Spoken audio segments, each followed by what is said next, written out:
I will be reading the questions that are in the chat box.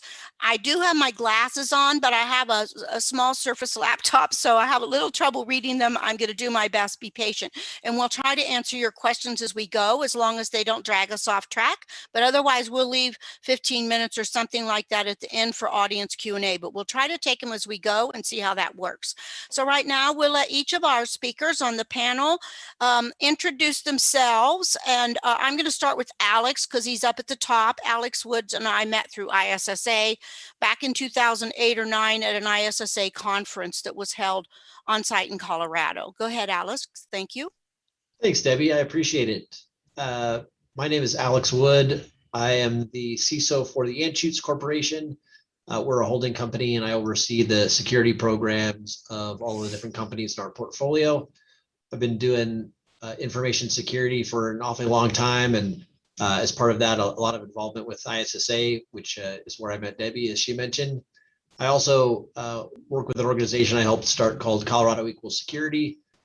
You may guess that I am in Colorado, and just having it try to highlight all the great things around information security happening in Colorado. You know, we do things like a group Slack workspace, a podcast, and some other things. So I really enjoy doing that as well.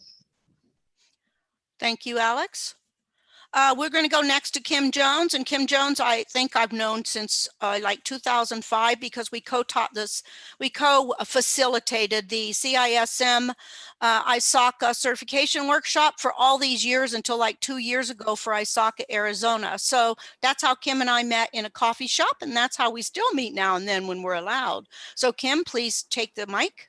Wow, it has been that long, hasn't it been? Yes, Hi, we're old folks. Yeah, hi, I'm Kim Jones. I'm currently the Director of Security Operations at Intuit. If you don't know who Intuit is, I guarantee you know our products, TurboTax, Mint, and QuickBooks.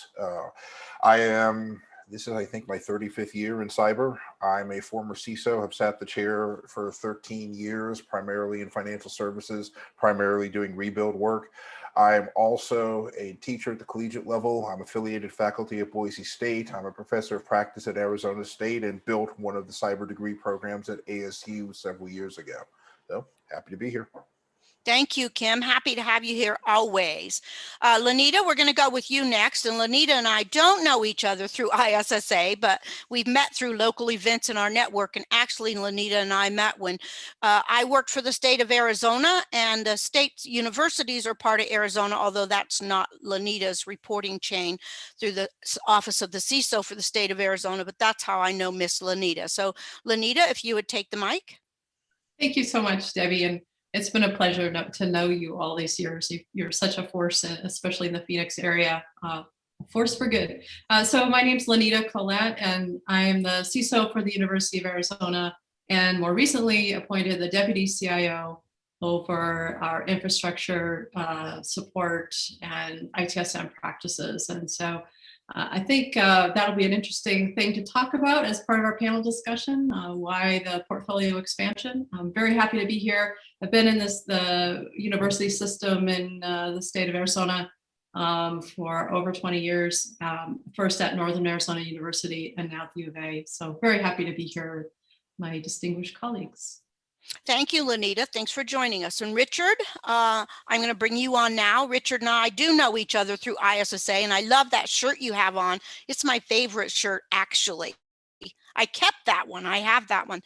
Richard and I met through ISSA, through the chapters, and when ISSA hosted their annual conference in partnership with the LA area where Richard's been involved. So all of these folks are in my network. So this is a clue for everybody. Richard, would you take the mic, please? You got it. Hi, Debbie and everyone else. This is a great honor to be with such an esteemed panel. And I'm hoping that everyone who's attending is going to walk away with some new ideas to consider implementing in your networks. Wanted to just make one quick comment before I tell you about my background. We're information security professionals, not IT. We focus on risk. Just wanted to clarify that. I do have an IT background, but I also was a CISO for about 15 years. I currently run my own company, Security Advisors LLC. We focus on risk assessments, pen testing, and that's going pretty well. We could talk about later on what CISOs can do after they leave their CISO position. But I also head up, as Debbie alluded to, the ISSA Los Angeles chapter, which was the founding chapter of ISSA, I don't know, 35 years ago or something like that. And I was very involved with ISSA International for a while, helped them with some conferences, was in the CISO Executive Forum, which was great. So I met Alex and several other people who I'm still friends with.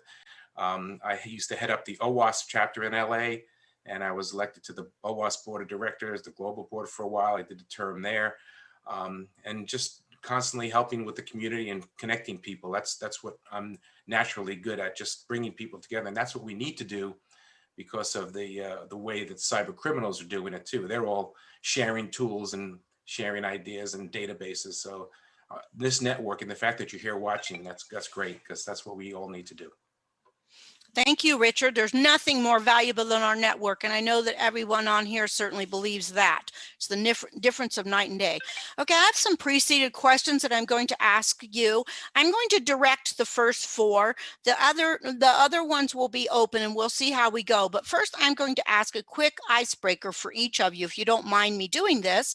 And as Richard, you said, everything about security is about risk, and it always has been as technology and our environment evolves. So what would you say to your CEO today, not your CSO? What would you say to your CEO today if they were in line with you behind you at Starbucks unexpectedly, for instance? And Kim, I'm going to start with you on this one. Finding the unmute button. Sorry about that. Great question. If I had one thing to say to my CEO, it would be simply, you set the tone. I genuinely believe that something I was told back in my GI days, that, you know, an organization does well with the commander checks or causes to be checked, and the commander checks or causes to be checked that which he or she deems to be of value. So just hiring me into the position, just saying, hey, we've got a CISO and they're taking care of this, while you're not adhering to the requirements that are set, you're not tracking or paying attention to risk, is something that at Intuit we say our say-do is misaligned. So the CEO sets the tone. You know, all of the other things we can do to drive culture, all of the other things we can do to drive change are meaningless if the CEO does not realize that they set the tone and are working in partnership with you to make it better. Thank you, Mr. Jones. I'm going to go to you, Richard, next. What's the one thing you would say to your CEO in line behind you at Starbucks? So we've got people and we've got technology. And the only way that we can guarantee security for any organization is to unplug those network cables. And that's not going to happen, obviously. You cannot have absolute security. The only thing we can do is, my role is to advise you, Mr. CEO, of the risks, and then you have to determine where that plays out in your strategies. But I'll assess the risk for the company, and then you'll have to decide where to spend the money, where to allocate resources, but I will make the recommendations too. And that's it. Don't look at me as your police officer. Don't look at me as your Army commander. Where I'm the business risk person for the company who specializes and understands IT and security. And that's often misunderstood. Thank you. Thank you. And Lanita, I'm going to go to you next. Would that be all right with you? Absolutely. So I think there's 2 things that I would say. And the first thing that I would want to ensure is that the CEO knows that it's as much a human issue as a technology issue. And I think that Richard did allude to that. And so we're going to probably repeat a little as we go forward. So that's the first thing that I'd want to make sure they understand. We're going to have effort both towards our human issues as well as our technology issues. And then I would also want them to understand that the risk is owned across the entire institution or company. That the risk is owned wherever the specific knowledge of systems exists. And we're going to have to find a way to connect the risk ownership with the tools to mitigate that risk. Those are the things that I would talk about. Thank you. And Alex, how about your take for your CEO? You know, I'm pretty excited, Debbie, because I figured that my answer would get taken by somebody else, but See, it no didn't. two think So, alike. I know. Whatever everyone said was great. Those are all great things. I think the one thing that I would add to that is if I'm running into my CEO at a coffee shop, I need to let them know that this is not the only place we need to see each other. We need to be spending a lot more time together and in a place where we can actually talk, not in line at a coffee shop when I don't want people to hear what it is that we're talking about. So I think that that's a pretty common theme in security is, you know, we only get in front of executive management or other things, other important people when something is going wrong, when there's an emergency, when there's an incident, you know, whatever that might be. We need to have more regular communications, and we need to be, you know, on the same page with regards to the risks that our organization faces. So you meet him in a bar now, Alex? That's right. Nice quiet corner. Yeah, No one you can hear got us it. talking. Thank you. Thank you very much. Okay, so I'm going to go to the first question. And I'm going to direct this to you, Lanita. So how do you address the risk of ransomware to prevent your organization being a target? And others can comment on here after Lanita gives her answers, but briefly. So I would love to hear what you would do with that today. Absolutely. And as you can imagine, we're pretty active in looking at this space right now, as everyone else is, after certain pipelines and food chain issues, et cetera. So two of the places that I would focus are one on awareness training, because one of the major avenues of attack are phishing emails, people clicking on things that they shouldn't. And so I would focus on awareness training about ransomware attacks and how they are often initiated. I also would take a look at our patch management, and are we actually updating our systems on time? Because honestly, ransomware often relies on very basic security hygiene practices that are not being taken care of. So those are two of the things that I would urge everyone to take a hard look at. How are you hardening your human factor, and how are you ensuring that when patches come out that you apply them? And then, you know, you also need to take a good hard look at how your Windows specific practice is, because yes, it's possible to have Linux and other attacks, but the largest attack space and the most attention is on the Windows side of the house. And so you need to be following Microsoft's best practices for security for constructing your domain and associated servers. So those are three things. There's a bunch more, and so I'll leave it to my colleagues to jump in. Okay, so briefly, the others of you besides Lanita, do you have anything to add to that? Well, let me just make a general statement. With the whole ransomware thing, it's definitely rising as a major problem, because the criminal elements, this is basically almost a risk-free cybercrime. You're not going into a bank with a gun. You're not trying to exfiltrate data, which takes a lot of effort. You're simply going in and encrypting, and you know, it's too easy because people aren't implementing a full tested dynamic security plan. So there's nothing special about preventing ransomware if you do what you should be doing to begin with, which is your security plan. It will stop ransomware or help mitigate it. You need to do monitoring to find out if there's activity on your network. You need to encrypt all your important data. I can go on and on. Multi-factor authentication. Don't let your admins log in as admins. Make them log in as regular people and only exercise their advanced privileges when they have to do something. So basically good, sound security practices. Right. Oh, and one thing I'll say, which is very important, then I'll turn it over. If you do backup, which I'm sure everyone does, have it unattached to your network somewhere, because if your backup is still attached to your network, they'll encrypt your backup too. That wouldn't be good. Okay, Let me yes, Kim?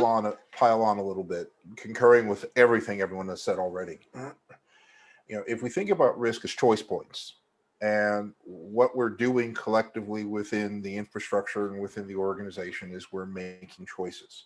Part of our job, as Richard indicated earlier, is to make sure that those choices are informed. We all know, if I'm going back to the IT infrastructure, that vulnerability management and patch management and all the things that we're doing, while relatively straightforward and not necessarily hard, though not as easy as we always make them out to be, are choices in terms of where we spend dollars and resources and time.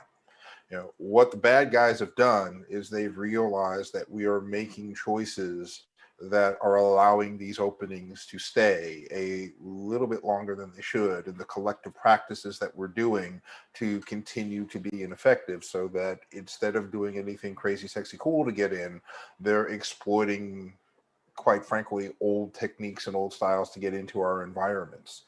I think the one thing that we need to do is we need to make sure that as this risk has increased, that we're communicating better that risk so that our leadership can make more and better informed choices, and then maybe move those things around to try and limit or mitigate in the ways that both Lanita and Richard have talked about. Alex, did you have a brief comment to make on that? Or are you good? Yeah, no, I'll add as well. Within the last week, the DHS put out a memo regarding ransomware. It came from Ann Newberger, who I believe is at CISA. And in that memo, they had 5 things that they stressed, and many of, if not all of them, have already been touched on by folks here. But you want to back up your data and make sure that you test that regularly, as well as what Richard said, keeping that offline if you can. Update and patch systems, test your incident response plan, which of course means that you have an incident response plan, right? And everyone knows how to do that. Do third-party testing. Specifically they mentioned pen testing, but any sort of third-party testing to make sure that someone else who doesn't know your network can check it for you. And the last one, which I think is super important too, regarding ransomware and can help mitigate the spread of ransomware, is segmenting your networks. That's something that I think we've always said we should be doing. Very few people do it or do it well. And if you have one small area that gets infected with ransomware, it's much better than having your entire network infected with ransomware. Thank you. So we spent just a little longer on this. And of course, as Richard said, we could talk a lot longer on it. But I'm going to move forward. And I put it as the first question because it's so in the news today. But there's always something keeping us up. So I'm going to go next to Richard.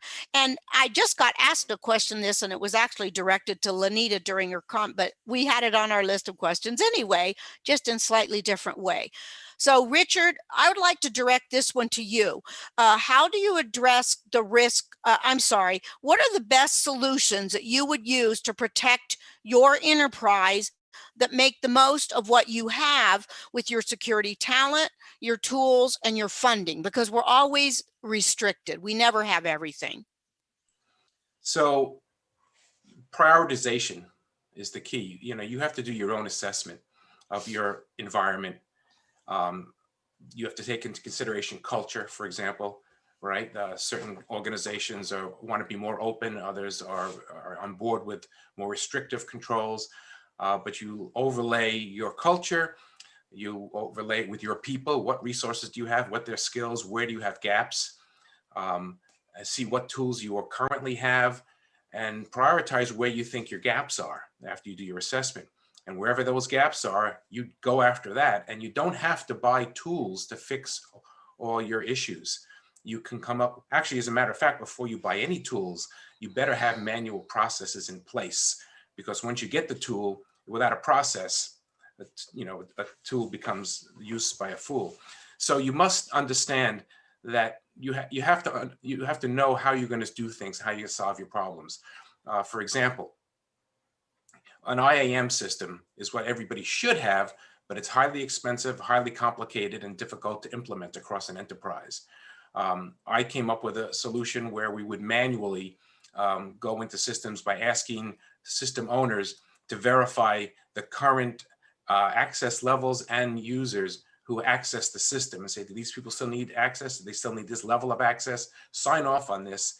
Right now, it's not real time, it's after the fact. However, it shut down a lot of access that shouldn't be there. Normally, an IAM system would do that when somebody leaves or moves onto a different position, right? The system automatically would sever that access or modify it. So, you know, don't be afraid to try to solve the problems on your own just because you don't have a budget for tools.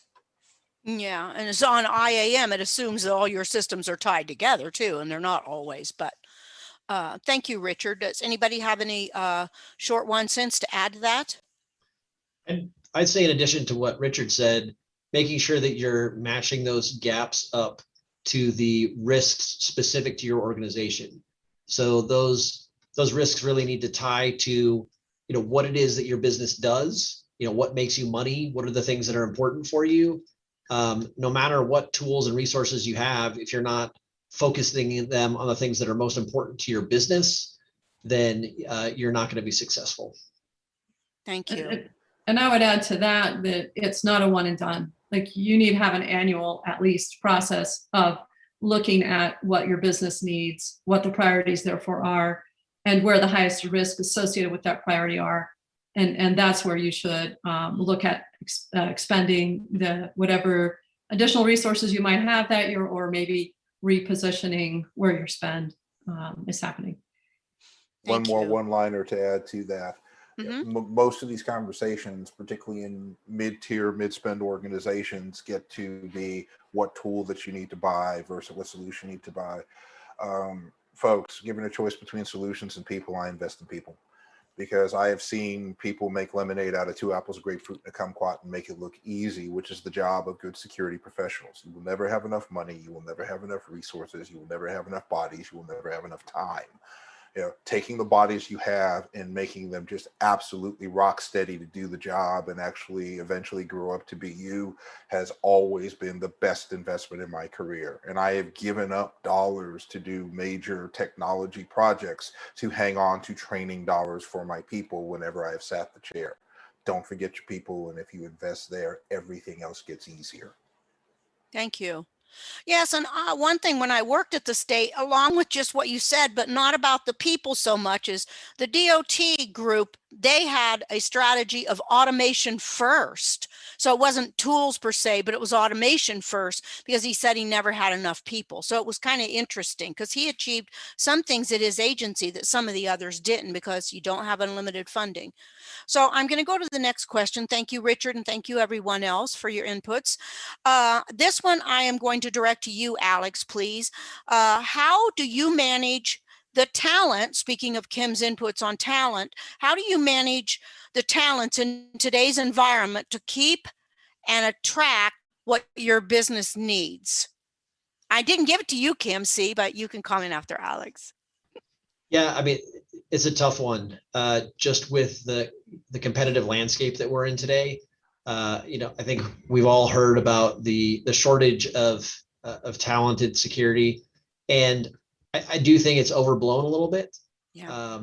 But I think you need to make sure that you're growing and training the people that you have. You know, figure out who are the good people, who are the people that are willing to learn, who are the people that are willing to get better, and reward them. Right, continue to train them. Do as much as you can to help them financially, to promote them, whatever it might be. I think the other thing for me is people are always looking for, you know, mid to senior resources, which I think, you know, that it's important and you need to have some of those people, but I always aim the other way. I would much rather have someone that is less experienced, but hungry, willing to learn, you know, willing to buy into the things that we're doing. And, you know, it might take a little bit longer to get them to where they need to be.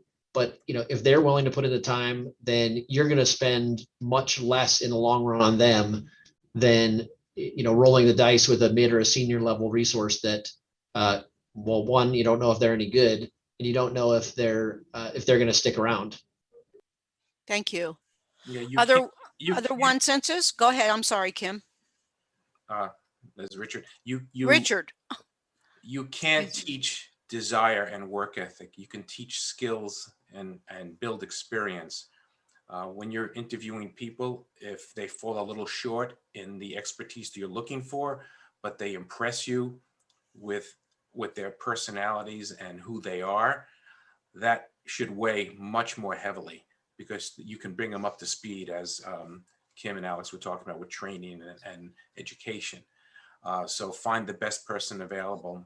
Back in the 70s, when the Dallas Cowboys were actually a good team, now, my apologies to you Texans. That was rude. I know.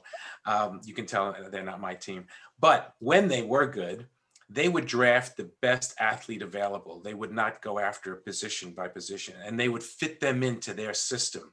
And that's what I used to do when I would look to hire people. I would constantly be shifting people's responsibilities around based on who I had, right? If I lost my key, application liaison, but then I brought someone else in who was an unbelievable writer, a tech writer, well, then I'd have someone else pick up that role of application if I couldn't find that. I just constantly be shifting my staff's responsibilities around, which actually worked out really well for them, because they got a cross training and they developed their areas of experience that they otherwise would not have had that opportunity. So they felt better about that too.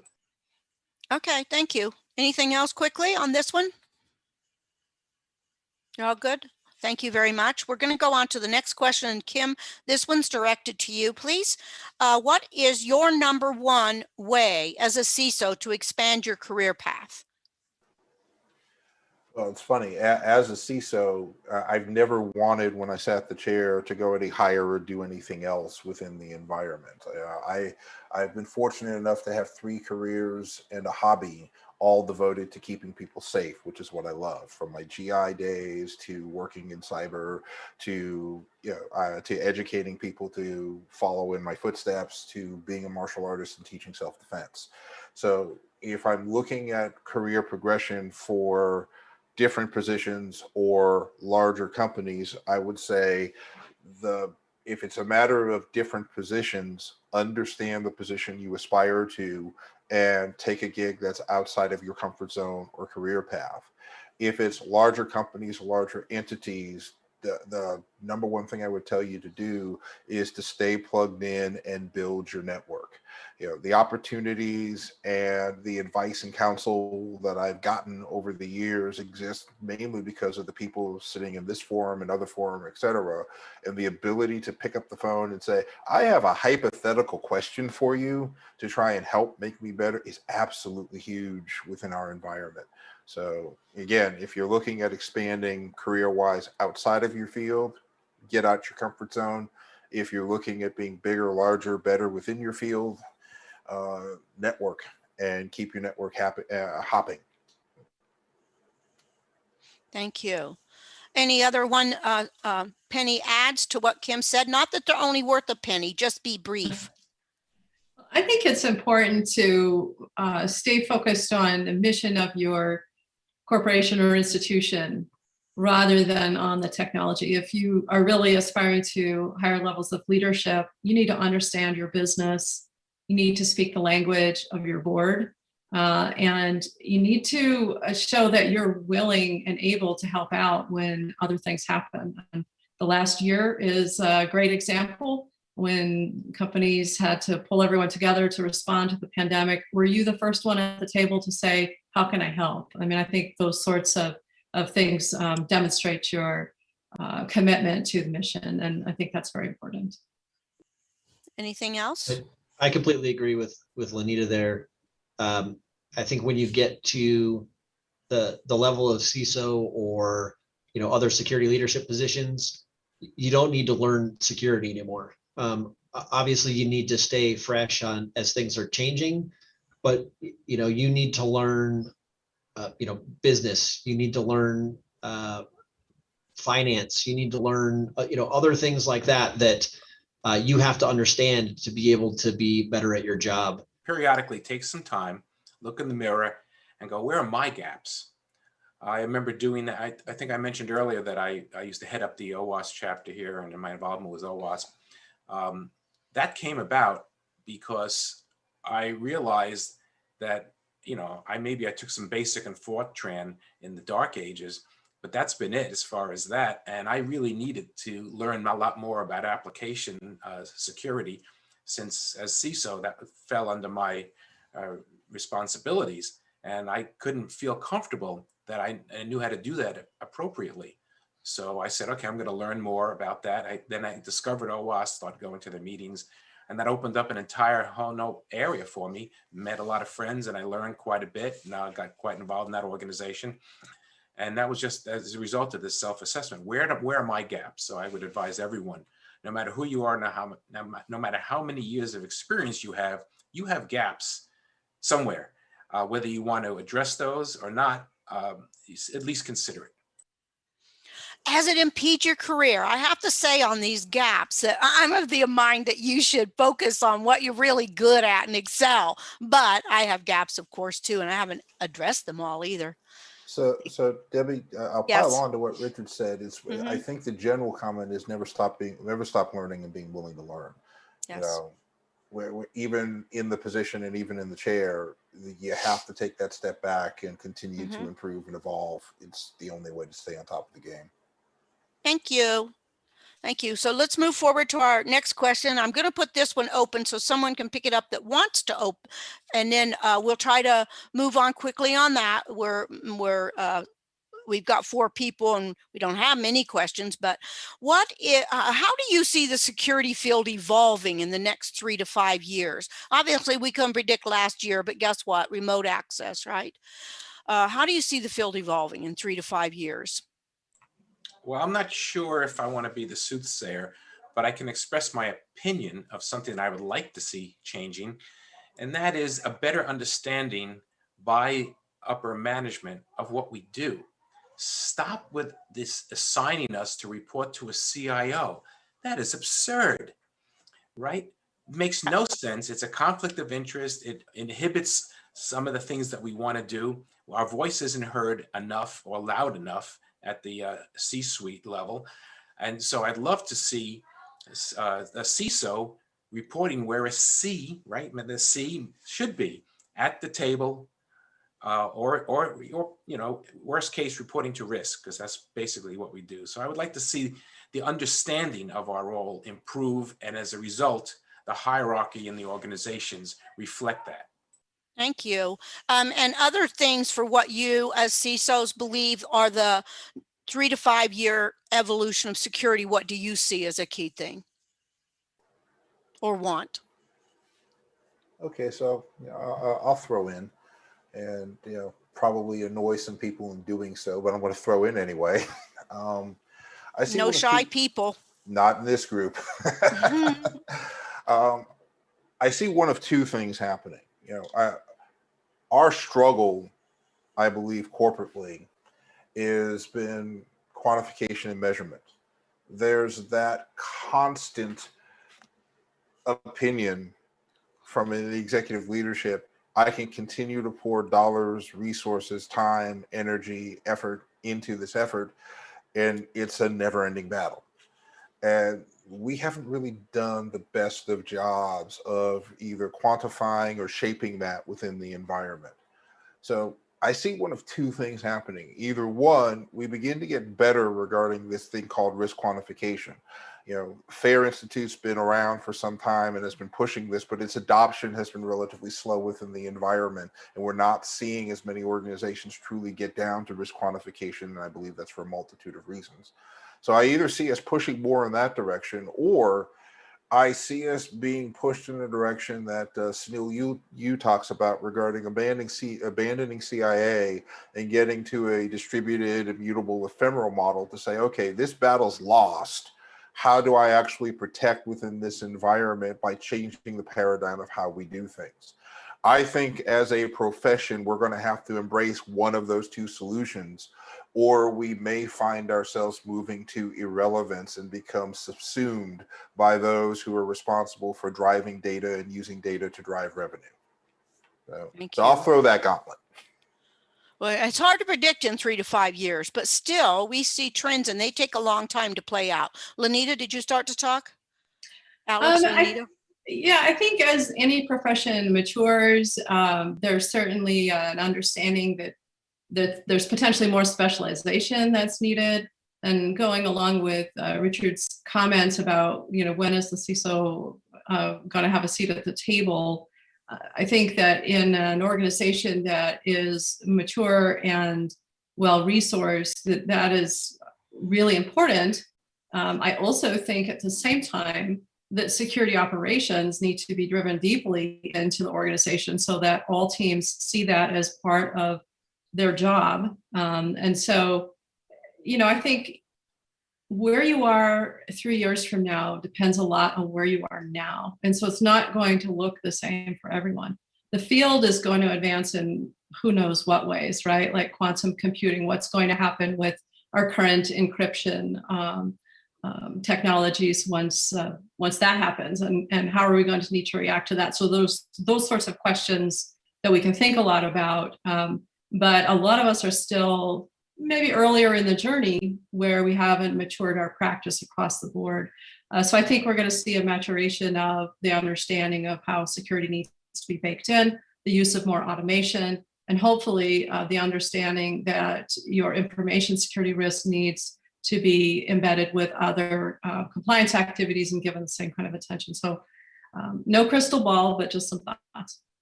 Thank you. Anything to add, Alex? Well, and I guess I'd say, I've been doing this a long time, and the same problems that were there when I started are here today. Yeah. That's not to say that we don't have better ways to potentially solve them, but I'd say, we're the problems in 3 to 5 years are going to be the same problems we have today.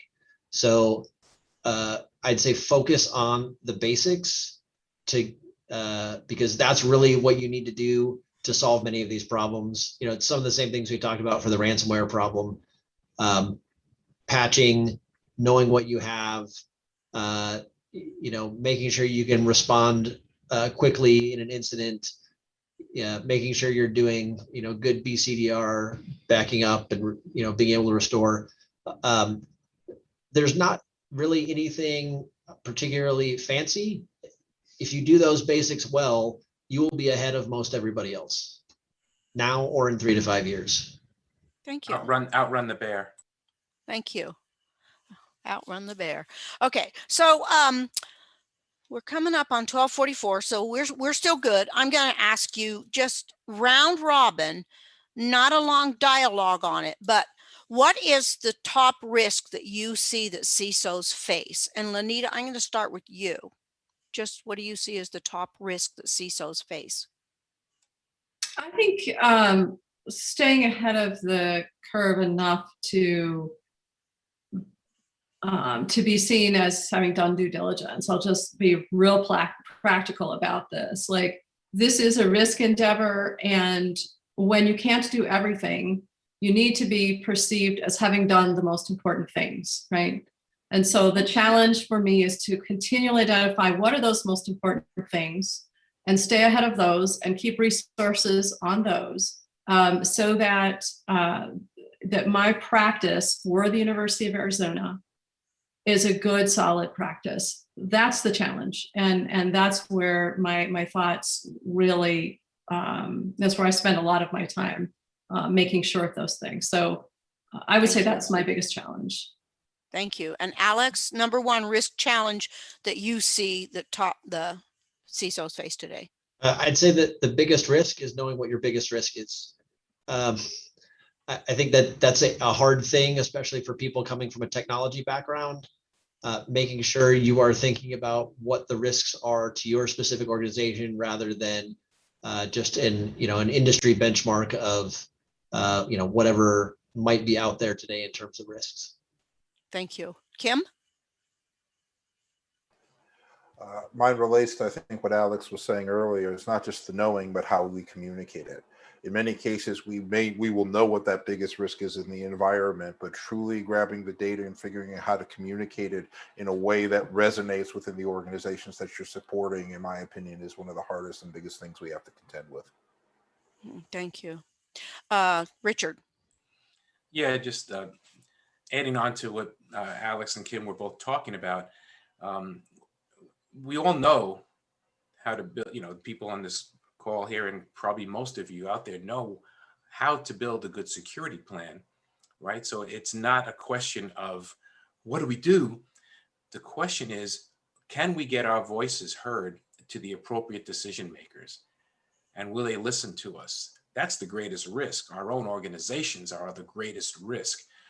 Will they allow us to do what we do best? That's the key. And it's kind of related to how we communicate as well, right? Kim really hit that one on the nail. Okay, so I do have one question up there waiting, but I'm going to wait to take it. I have one more question for you guys that I'm going to put out there.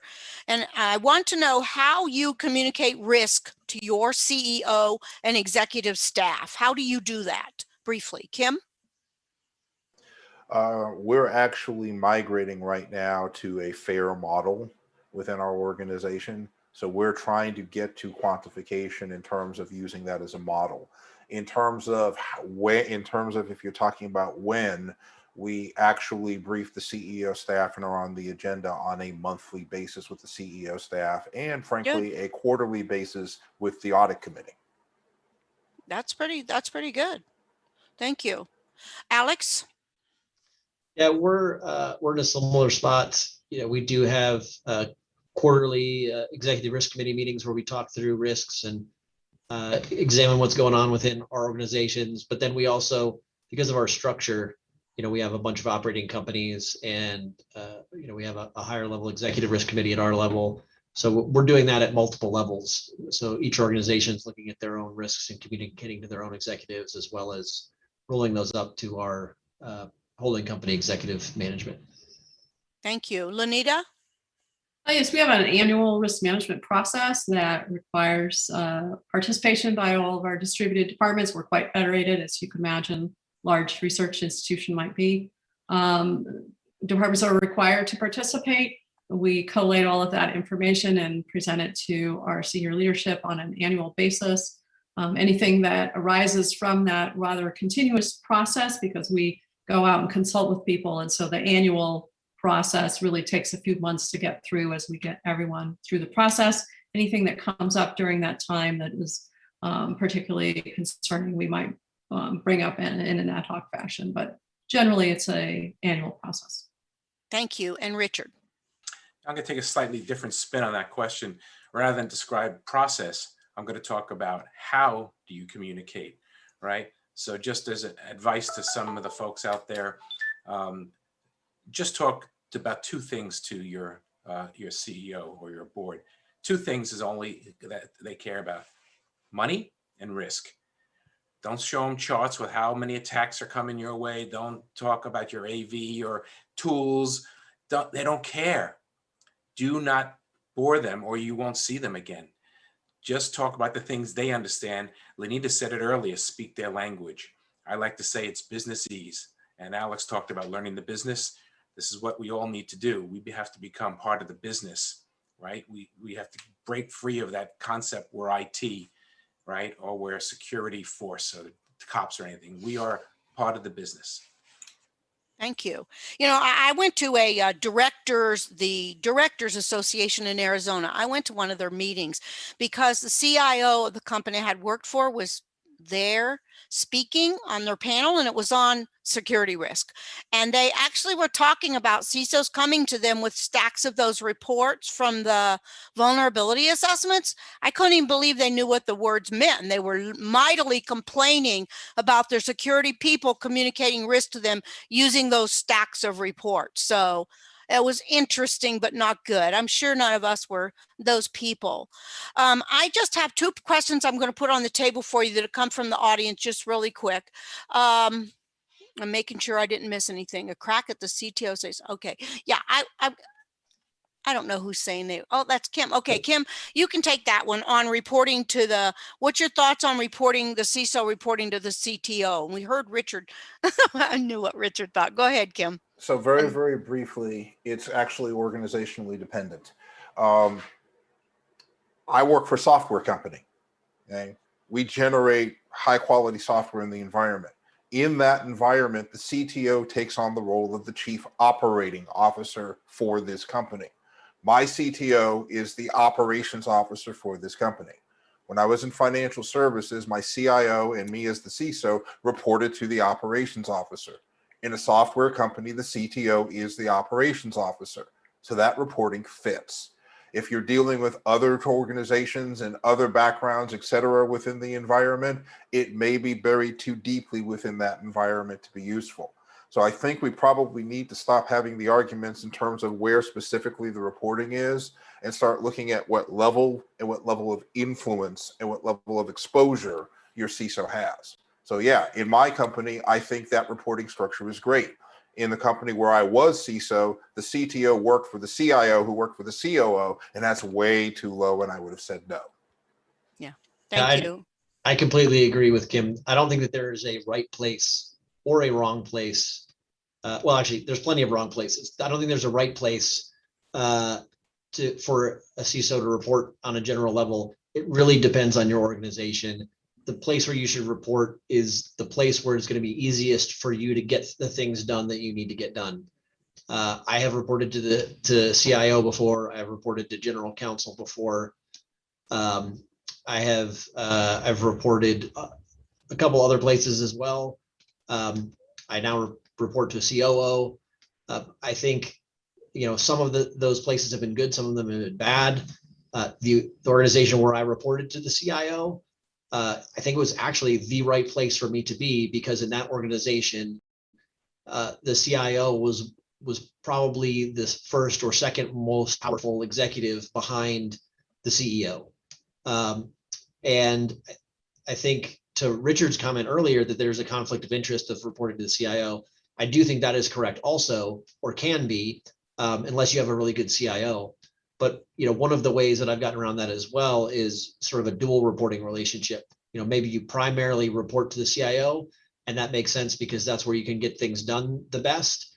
But then also a secondary or a dotted line reporting relationship to someone else, like general counsel or the risk committee or things like that. So if that conflict does arise and you feel like the CIO is not meeting their obligations in terms of risk, then you have that other area where you can go, hey, look, I think there's something going on here. I really need a push from somewhere else to make sure that we're really doing what we need to do here.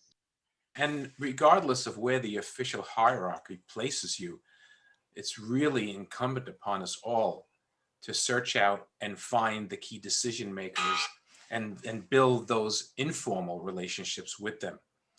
Because, and Alex was touching on that just now, that's really important, because not every company follows the hierarchy when it comes to really what gets done and who the key people are. There's a lot of people spread around who have the voice and have the ear of upper management. And if you can build relationships with them, that goes a long way to helping your career and helping you implement your plans. Thank you. I'm just going to pile right on that, because research universities basically work via relationship. I mean, that is how the university works. And more important than who you report to is who you know and who you work closely with and who trusts you. And so you want to get to know your OGC, you want to get to know everybody in your data analytics area, you want to get to know the board, if you have the opportunity to do so. And so you just form this vast network of who can help you get work done. Thank you. It's always about the relationships, isn't it? On every level. So I have one more that came on this board from the audience before, and one of you take it if this resonates with you, and it is to talk about briefly cognitive malware. That's a question that's on here. It's not a question, it just asks you to talk to it. Any of you have thoughts? That's a wide open one. I know. This was asked a while ago, but it didn't quite fit the questions, except for it's this risk in the ransomware and malware space. But do we want to address it? I mean, I think if we're talking cognitive malware, like, something to hack people's minds, then that I think that there are plenty of things that we need to do to make sure that our employees are educated, that people understand the threats that they can face. Having the training aspect as part of your program is really important. Yeah. So I'll deflect there because I also know there's a technical version of that in terms of cognitive malware that is going around now. But rather than leave that question open-ended, if the questioner wants to reach out via LinkedIn, I'm happy to have an offline convo to see, how we can better answer that question. Thank you. That's like an offer. Okay, so our listeners on here, the convo, I love that slang. It must come from your son. I ain't cool enough to do that on my own. I love some of the terms. That's one of the good ones though. Okay, do any of you have anything else to add in concluding? Because we don't have anything else on our questions here. Do you have anything that you guys want to put out there in our last 3 minutes? I just want to add that one of the best defenses that you can put up is those shields behind Kim. That can help protect your entire network. Cyber Shield. I just say, look at the young up and coming talent out there and give them an opportunity. So any of you that are in the market, we have a fantastic cyber program here at the University of Arizona. We're turning out grads every year and they're looking for employment. They're ready to go. So can I ask you this, Lanita? This is getting off just slightly, Alex, because I know you want. I have noticed in the Women in Security forums, not the ISSA one, but there's 2 other groups I belong to, and I'm passive and I answer questions all the time. But I see the people that are graduating or in college don't seem to be getting support at college. Is that because of the color or the shutdown? I see there to go out and work or not knowing they needed to be getting interns. Yeah, I don't think I could answer that question across the board, but of course not. Certainly what we're trying to do with our program is provide internship opportunities within our own security operations center. And so we have several students every year that are coming through that program. And the cyber program that we have at the university also has a cyber range that's an entire city. So is close to actual data coming out from social media and operations of a city so that they can kind of work with that kind of data. I think it's difficult to get true real world experience in an academic setting, but we are doing our best to provide that. It goes back to really what Alex was saying earlier is let's take a chance or two. Yes, it's true that they don't have the hands-on experience necessarily, but they are eager and they're kind of looking to us to say, okay, you said you needed people, here I am, where are the jobs and how can I get in? And so I think each of us that is in a position to hire, take that chance. I think that's going to close the gap more than anything else. Thank you. I have to pile on. Yeah, go Kim. We're at 1 o'clock, so make it 10 seconds. Anybody else that wants to add on? Thank you. If you're not offering internships out there and you're not taking that opportunity, solution. I have students who have a mandatory requirement for internship and I can't find the companies who are actually doing it. So piling on, guys, take the chance. Yeah. Thank you. Build diversity into your programs. Make it a strong aspect of what you do. And let's go to Alex before we wrap up. One final thing, if you're hiring for entry-level positions, don't require prior cybersecurity experience. An entry-level position is not someone who's been doing this for 1, 2, 3, 5 years. They can have 0 years of experience in cybersecurity as long as they have a brain and some ideas of concepts. And they don't have to have a CISSP, right? Exactly. Thank you all. I really appreciate anything off there as we ran out of time. You guys have a great day. Thank you. Kim, back to you.